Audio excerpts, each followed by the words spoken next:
नमस्कार। आज हम एक बहुत बड़ी मिस्ट्री सुलझाने वाले हैं। ये कहानी है इवोल्यूशन की।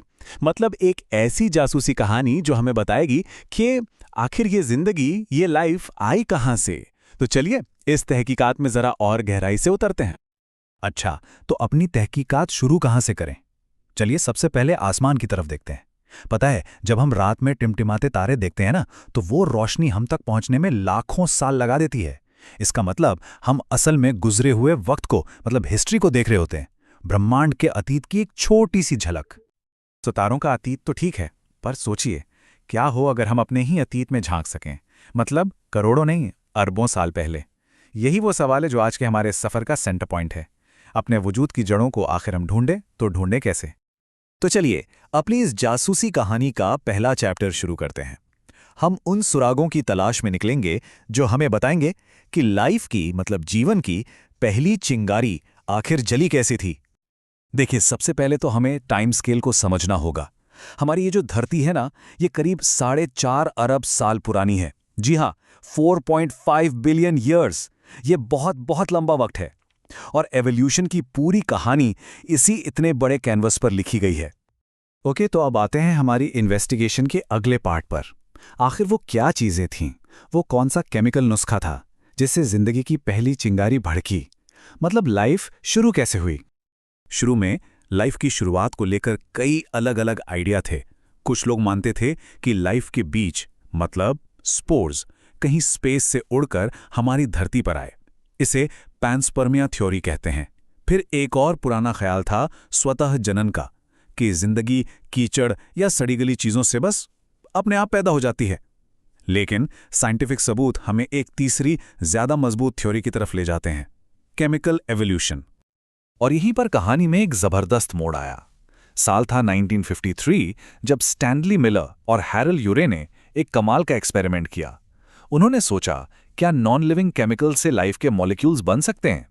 तो उन्होंने क्या किया, एक फ्लास्क में करोड़ों साल पुरानी धरती का माहौल बनाया। मतलब मीथेन, अमोनिया जैसी गैसें भरी। फिर उसमें बिजली की चिंगारियां छोड़ी, ठीक वैसे ही जैसे उस जमाने में आसमान में बिजली कड़कती होगी। और पता है क्या हुआ? सिर्फ एक हफ्ते के अंदर उस फ्लास्क में अमीनो एसिड्स बन गए। जी हाँ, वही अमीनो एसिड्स जो प्रोटीन के बिल्डिंग ब्लॉक्स होते हैं। ये जो आप देख रहे हैं, ये वही सिंपल सा सेटअप है। इस छोटे से एक्सपेरिमेंट ने हमारी जासूसी कहानी में एक बहुत बड़ा सुराग दे दिया था। ये पहला पक्का सबूत था कि लाइफ के बिल्डिंग ब्लॉक्स बिना किसी जादू के नॉन लिविंग केमिकल्स से अपने आप बन सकते थे। चलिए, मान लिया कि जिंदगी की शुरुआत हो गई, लेकिन सवाल ये है कि ये इतनी डाइवर्स कैसे हो गई? मतलब इतने अलग अलग तरह के जानवर, पेड़ पौधे, ये सब कैसे बने? इस पहेली को सुलझाने के लिए अब हमें मिलना होगा हमारे केस के चीफ डिटेक्टिव से, चार्ल्स डार्विन। डार्विन ने एक बड़ी कमाल की चीज नोटिस की। उन्होंने देखा कि आज के जितने भी लिविंग ऑर्गेनिजम्स हैं और जो करोड़ों साल पहले थे, उन सब में कुछ ना कुछ कनेक्शन है, कुछ समानताएं हैं।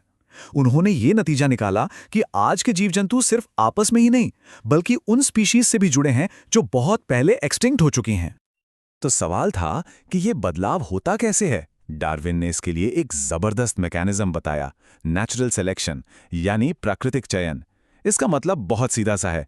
जो जीव अपने माहौल में ज्यादा अच्छे से ढर जाते हैं, वो जिंदा रहते हैं, ज्यादा बच्चे पैदा करते हैं और अपने अच्छे गुण अगली पीढ़ी को पास कर देते हैं। इसे ही रिप्रोडक्टिव फिटनेस कहते हैं। मतलब जो फिट है वही हिट है और वही आगे बढ़ेगा। चलिए इसे एक क्लासिक एग्जाम्पल से समझते हैं। इंग्लैंड के ये पेपर्ड मॉथ्स, यानी पतंगे। इंडस्ट्रियल रेवोल्यूशन से पहले जब पेड़ पौधे साफ थे, तो ये हल्के रंग वाले पतंगे पेड़ों की छाल पर आराम से छिप जाते थे। काले वाले शिकारियों को दूर से ही दिख जाते थे। लेकिन फिर फैक्ट्रियों के धुएं से पेड़ों के तने काले पड़ गए। अब सीन पलट गया। अब काले पतंगे छिपने लगे और सफेद वाले आसानी से शिकार होने लगे। नतीजा, काले पतंगों की आबादी बढ़ गई। ये है नेचुरल सिलेक्शन का एक जीता जागता सबूत। तो डार्विन का आइडिया तो बड़ा दमदार था, लेकिन सबूत कहाँ है? तो चलिए अब एवोल्यूशन की एविडेंस फाइल खोलते हैं और एक एक करके सुरागों की जांच करते हैं। हमारा पहला और सबसे मजबूत सुराग, फॉसिल्स, यानी जीवाश्म। ये क्या है? ये चट्टानों में दबे हुए करोड़ों साल पुराने जीवन के सबूत हैं। एक तरह से ये धरती की डायरी के पन्ने हैं जो हमें गुजरे जमाने की कहानी सुनाते हैं। डायनासॉर्स को ही ले लीजिए। फॉसिल्स हमें बताते हैं कि वो कैसे दिखते थे, क्या करते थे, और सिर्फ इतना ही नहीं, उनका फैमिली ट्री बनाकर ये भी पता चलता है कि वो आज के मगरमच्छों और यकीन मानिए पक्षियों से भी रिलेटेड हैं। जी हाँ, पक्षी। तो फॉसिल्स हमें ये दिखाते हैं कि वक्त के साथ लाइफ फॉर्म्स में कैसे कैसे बदलाव आए। अब चलते हैं हमारे दूसरे सुराख की तरफ, कंपैरेटिव एनाटॉमी। इसका मतलब है अलग अलग जानवरों के शरीर की बनावट को कंपेयर करना। ये हमें उनके कॉमन हिस्ट्री के बारे में बहुत कुछ बता सकता है। जरा इस पे गौर कीजिए, एक इंसान का हाथ, चीते का अगला पैर, व्हेल का फिन और एक चमगादड़ का पंख। ये सब काम तो एकदम अलग अलग करते हैं ना, लेकिन अंदर हड्डियों की बनावट देखिए, बेसिक स्ट्रक्चर एक जैसा है। ये महज एक इत्तेफाक तो नहीं हो सकता, राइट? साइंस की भाषा में इन स्ट्रक्चर्स को होमोलोगस स्ट्रक्चर्स कहते हैं। ये इस बात का पक्का सबूत है कि इन सभी जीवों का कोई एक कॉमन पूर्वज, कोई कॉमन एंसेस्टर रहा होगा, और फिर वक्त के साथ जरूरत के हिसाब से सब अलग अलग दिशाओं में इवॉल्व हो गए। इसे डाइवर्जेंट एवोल्यूशन कहा जाता है। एवोल्यूशन का एक और कमाल का पैटर्न दिखता है ऑस्ट्रेलिया में।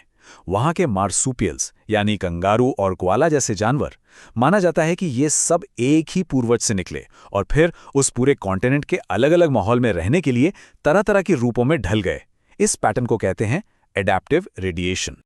तो अब तक हमने जिंदगी की एक बहुत बड़ी कहानी देखी, पर अब इस कहानी को थोड़ा पर्सनल बनाते हैं।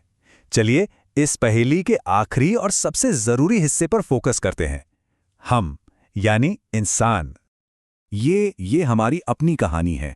हमारा सफर शुरू हुआ ड्रायोपिथेकस जैसे हमारे दूर के पूर्वजों से। फिर आए ऑस्ट्रेलोपिथेकस, जो 2 पैरों पर सीधे चलने वाले पहले होमिनिन थे। उसके बाद कहानी में एंट्री हुई होमो इरेक्टस की, जिनका दिमाग बड़ा था और जो औजार इस्तेमाल करते थे। फिर आए निएंडरथल, जिनकी दिमागी कैपेसिटी लगभग हमारे जितनी ही थी। और फिर आखिरकार आए हम, होमो सेपियंस, जो अफ्रीका में उभरे और पूरी दुनिया में फैल गए।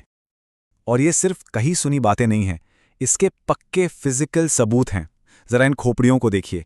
एक तरफ हमारे एक बहुत पुराने पूर्वज की खोपड़ी और दूसरी तरफ एक आधुनिक चिंपैंजी की। जबड़े के साइज में और जहां दिमाग होता है उस हिस्से में कितना जबरदस्त बदलाव आया है, ये साफ दिखता है। वक्त के साथ हमारे दिमाग का साइज बढ़ता चला गया।